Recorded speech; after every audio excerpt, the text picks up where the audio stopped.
बिस्मिल्लाहिर्रहमानिर्रहीम। अस्सलाम वालेकुम डियर स्टूडेंट्स। आज हमारा जो फिज़िक्स का टॉपिक है वो चैप्टर नंबर 2 काइनेमेटिक्स, इसके न्यूमेरिकल्स हमने लास्ट सेक्शन में स्टार्ट किए थे, जिसमें हमने 3 फर्स्ट जो न्यूमेरिकल्स हैं वो कंप्लीट कर लिए थे। आज हमारा जो 2.4 न्यूमेरिकल है वो है टॉपिक का हिस्सा। तो इसकी अगर हम स्टेटमेंट देखें, a tennis ball is hit vertically upward. एक टेनिस बॉल है जो कि ऊपर की तरफ जो है वो मूव कर रहा है, hit vertically upward with a velocity of 30 metre पर सेकेंड। ये देखें फॉर एग्जांपल, यहां से ये ग्राउंड है, यहां से एक बॉल जो है वो ऊपर की तरफ जा रहा है, ये बॉल अपवर्ड मूव की है और नीचे से ऊपर की तरफ जब ये जा रहा है तो इसकी वेलोसिटी 30 मीटर पर सेकेंड है। It take 3 seconds to reach at highest point. ये ग्राउंड से लेके हाईएस्ट पॉइंट तक पहुंचने के लिए जो टाइम ले रहा है वो 3 सेकेंड्स ले रहा है। Calculate the maximum height. हमने ग्राउंड से लेके हाईएस्ट पॉइंट तक की जो हाइट है वो फाइंड करनी है। How long will it take to return to ground. और ये ऊपर जाने के लिए और फिर वापस जमीन पे आने के लिए कितना वक्त लेगा, ये हमने फाइंड करना है। यानी 2 चीजें इस क्वेश्चन में हमसे पूछी गई हैं। पहले नंबर पे हमने ये फाइंड करना है कि यहां जमीन से लेके इसके हाईएस्ट पॉइंट तक इसकी हाइट कितनी है। दूसरे नंबर पे हमने ये फाइंड करना है कि यहां नीचे से लेके ऊपर और ऊपर से वापस जमीन तक आने के लिए ये टाइम कितना ले रहा है। तो इसके लिए सबसे पहला हम काम करते हैं, गिवन डाटा लिखते हैं। कोई भी क्वेश्चन लिखना हो, स्टार्ट करना हो तो फर्स्ट स्टेप हम हेडिंग में लिखेंगे given data.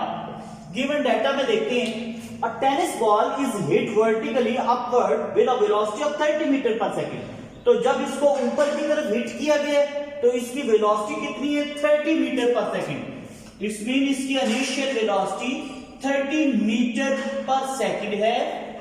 It take 3 seconds to reach at highest point. Time, क्योंकि ये सेकंड्स है तो इसका मतलब ये टाइम है। कितने टाइम ले रहे हैं, 3 सेकंड्स। 3 सेकंड्स ले रहे हैं from ground to highest point पे जाने के लिए। Calculate the maximum height. इसकी मैक्सिमम हाइट हमने फाइंड करनी है, यानी h फाइंड करनी है।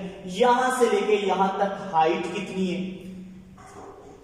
और उसके बाद हमने ये फाइंड करना है, how long will it take to return ground. और ये वापस आने के लिए कितना इसका टाइम जो है वो यूज होगा।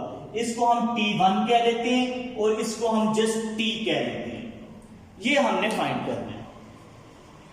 तो इसके लिए फाइंड करने के लिए आपको पहले जब एक्सेलरेशन का हम टॉपिक पढ़ रहे थे तो उसमें हमने डिस्कस किया था कि जब कोई भी चीज ऊपर से नीचे की तरफ आती है, ऊपर से नीचे की तरफ आती है तो उसकी जो वेलोसिटी होती है वो आहिस्ता आहिस्ता इंक्रीज होना शुरू हो जाती है। जब टॉप पोजीशन से हाईएस्ट पोजीशन से नीचे की तरफ मूव करती है ड्यू टू ग्रेविटी, तो उसकी वेलोसिटी इंक्रीज होना शुरू हो जाती है। जब वेलोसिटी इंक्रीज हो तो उस वक्त जो एक्सेलरेशन प्रोड्यूस होता है वो पॉजिटिव एक्सेलरेशन प्रोड्यूस होता है। और अगर कोई भी चीज ऊपर से नीचे की तरफ आ रही हो, यानी acceleration due to gravity produce हो रहा हो, तो उसको हम कहते हैं g की वैल्यू, यानी ग्रेविटेशनल एक्सेलरेशन को g से रिप्रेजेंट करते हैं। और उसकी वैल्यू हम जो वैसे तो 9.8 मीटर पर सेकंड स्क्वायर होती है, लेकिन आसानी के लिए 10 मीटर पर सेकंड स्क्वायर लगाती है। लेकिन जब कोई चीज नीचे से ऊपर की तरफ जा रही हो, from lower point two highest point, तो उसकी वेलोसिटी आहिस्ता आहिस्ता डिक्रीज होना शुरू हो जाती है।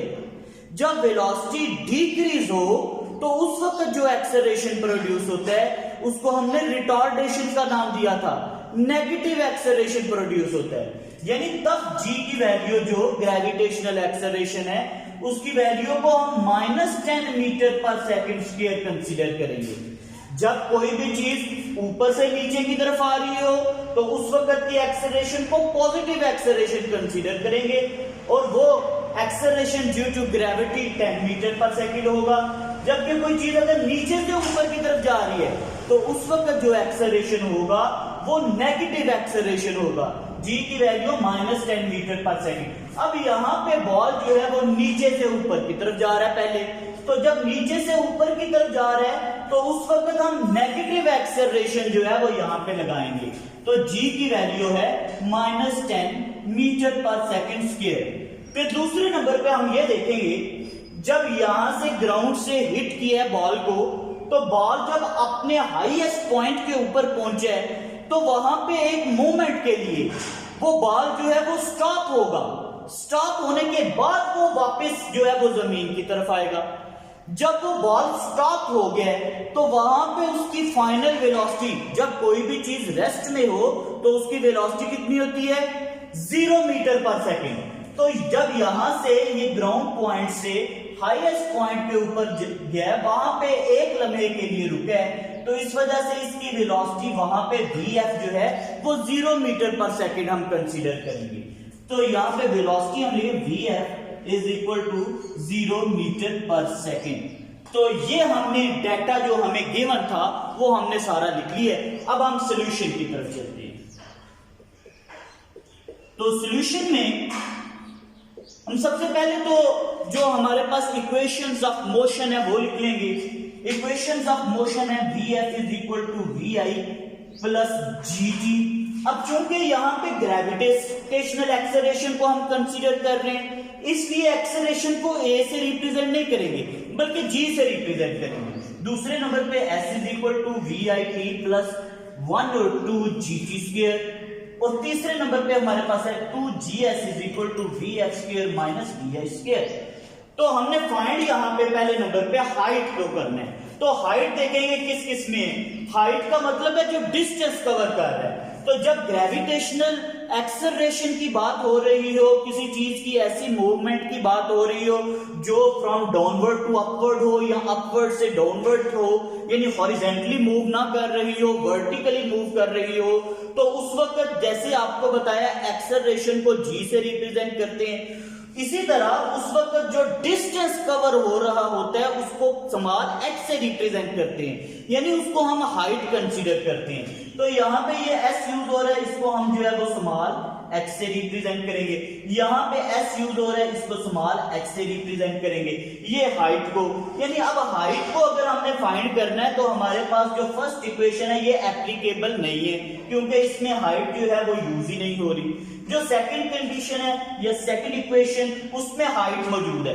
अब सेकंड इक्वेशन की बाकी जो हमारे पास चीजें हैं उनको चेक कर लेते हैं, क्या हमारी रिक्वायरमेंट पूरी है। तो उस लिहाज से vi हमें रिक्वायर्ड है, vi हमारे पास मौजूद है। t की वैल्यू चाहिए, t की वैल्यू भी हमारे पास मौजूद है। g की वैल्यू चाहिए, g की वैल्यू भी हमारे पास मौजूद। यानी यहाँ पे अगर हम देखें तो सेकंड इक्वेशन ऑफ मोशन जो है यहाँ पे मौजूद है। तो हम सेकंड इक्वेशन ऑफ मोशन को यहाँ पे अप्लाई कर लेंगे। तो यहाँ पे लिखेंगे according to second equation of motion. तो सेकंड इक्वेशन ऑफ मोशन को लिखेंगे। सेकंड इक्वेशन ऑफ मोशन है h, ये वाला h is equal to vit plus 1/2 gt square. अब वैल्यूज को पुट कर लेते हैं, पुटिंग द वैल्यूज लिख लेंगे यहाँ पे, और h is equal to vi की जगह पे vi की वैल्यू हमारे पास है 30 लगा लेंगे। फिर उसके बाद हम t की जगह पे t की वैल्यू लगाएंगे, ये 3 प्लस 1/2 g की जगह पे g की वैल्यू यहां पे हम लगाएंगे -10, क्योंकि ये जो बॉल है वो नीचे से ऊपर की तरफ मूव कर रहा है। जब कोई बॉल जो है वो नीचे से ऊपर की तरफ मूव कर रहा हो तो उसके ग्रेविटेशनल एक्सेलरेशन को नेगेटिव कंसीडर करते हैं। तो -10 फिर t स्क्वायर, यानी t हमारे पास है 3 स्क्वायर लगा दिया। अब यहाँ पे h इज इक्वल टू 30 को 3 के साथ मल्टीप्लाई करेंगे तो ये हमारे पास आ जाएगा 90 प्लस 1/2 इंटू यहाँ पे 3 का अगर स्क्वायर लेंगे तो ये हमारे पास आ जाएगा 9। 3 को 3 के साथ मल्टीप्लाई करेंगे, फिर उसको 10 के साथ मल्टीप्लाई करेंगे तो ये आ जाएगा हमारे पास 90 -90। तो h की वैल्यू हमारे पास आ जाएगी 90 प्लस यहां पे 2 1s are 2 45s are 90, तो यहां पे हमारे पास आ जाएगा -45, तो h की वैल्यू आ जाएगी 90 plus minus 45 and h is equal to 45 metre.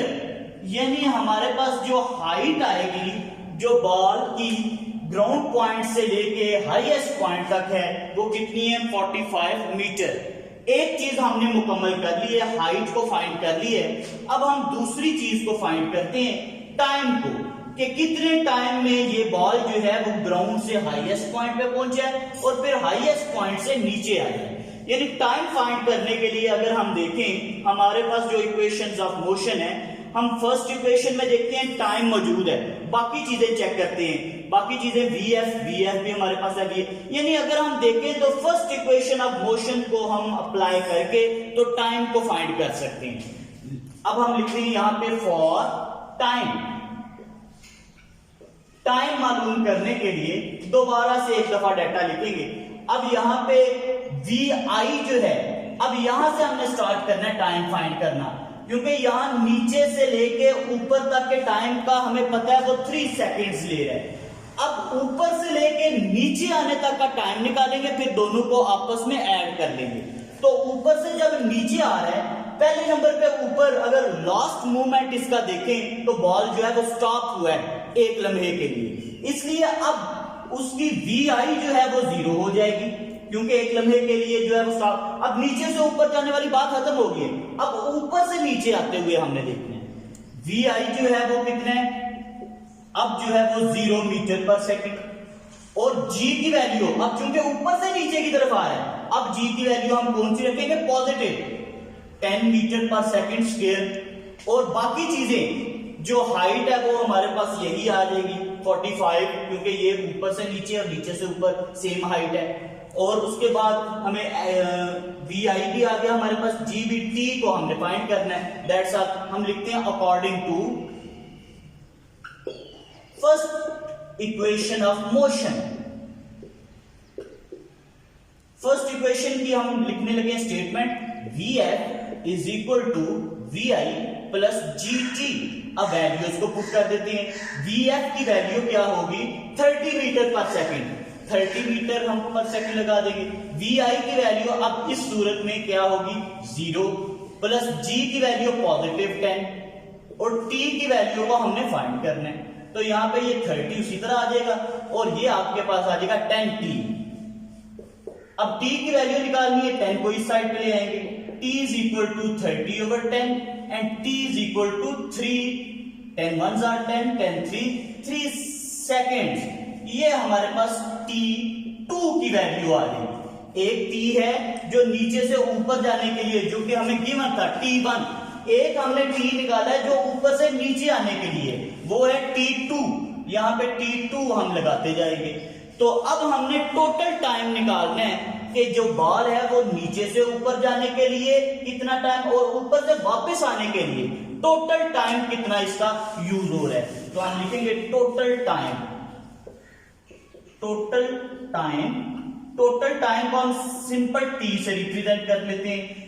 For total time simple t1 plus t2, यानी t1 कौन सा है जब बॉल नीचे से ऊपर की तरफ जा रहा है, और t कौन सा है 2 जब ऊपर से नीचे की तरफ आ रहा है। तो दोनों को ऐड कर लेते हैं, t इज इक्वल t1 कितना है 3 प्लस t2 कितना है, ये भी 3, तो ये कितना आ जाएगा t हमारे पास 6 सेकेंड।